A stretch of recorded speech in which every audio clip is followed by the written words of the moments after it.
రాష్ట్రానికి సీఎంగా ప్రమాణ స్వీకారం చేయాలన్నా, దేశానికి పిఎంగా పోటీ చేయాలన్నా ఆ దేవరా అండదండలు ఎంతైనా అవసరం. అలాంటివి దేవరా తమ్ముడిని అరెస్ట్ చేస్తావురా. ఇక నీకు వారం రోజులు సావు తప్పదురా రంజిత్ కుమార్.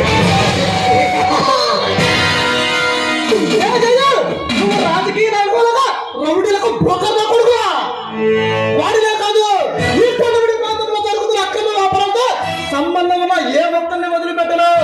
ఆఖరికి నిన్ను కూడా. ఇన్స్పెక్టర్ రంజిత్ కుమార్, మహంకాళి వదిలిపెట్టకపోతే ఏమీ జరగదు.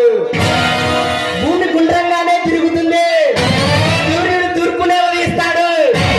రేపు ఉదయాన్నే పాలవాడు పాలు పోస్తాడు, పేపర్ వాడు పేపర్ వేస్తాడు.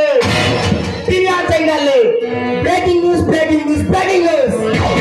దుండగుల చేతిలో ఒక సిన్సియర్ పోలీస్ ఆఫీసర్ మృతి అని చెప్పిందే చెప్పి మరలా చెప్పి టీవీ వాళ్ళు మన మధ్యలో పోగొడుతూ ఉంటారు. కానీ ఇవన్నీ చూడడానికి నువ్వు ఉండవు ఇన్స్పెక్టర్. రేపు సూర్యోదయం అయ్యే లోపు నీ తల అడ్డంగా తెగనరిగే బాపట్ల సూర్యలేఖ బీచ్ లో తిమ్మింగరాలకు ఆహారం అల్పాహారం పలహారంగా వేస్తా.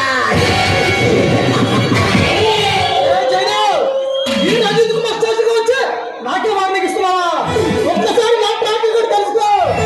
ఎప్పుడో 10 ఏళ్ల క్రితం మూడు పట్టాలు అయిపోయారు. 3 అనుమతులుగా ఉంటేనే 3 రోజుల జైల్లో వేసా. అటువంటిది మాసం పరిశ్రమ కేసులో నువ్వు ఉన్నావని తేలిందో ఆ కొడక బాపట్ల నడి రోడ్డు మీద మగ్నంగా నిల్చోబెట్టి నవరంధ్రాల సీసా పోస్తారా కొడక. కుమార్, నన్ను బాపట్ల నియోజకవర్గంలో నువ్వు నిలబడితే ఈ ఆంధ్ర మొత్తం అల్లకల్లం అయిపోతుందిరా. గుర్తుపెట్టుకో, రావడానికి సిద్ధంగా ఉండాలి రంజిత్ కుమార్.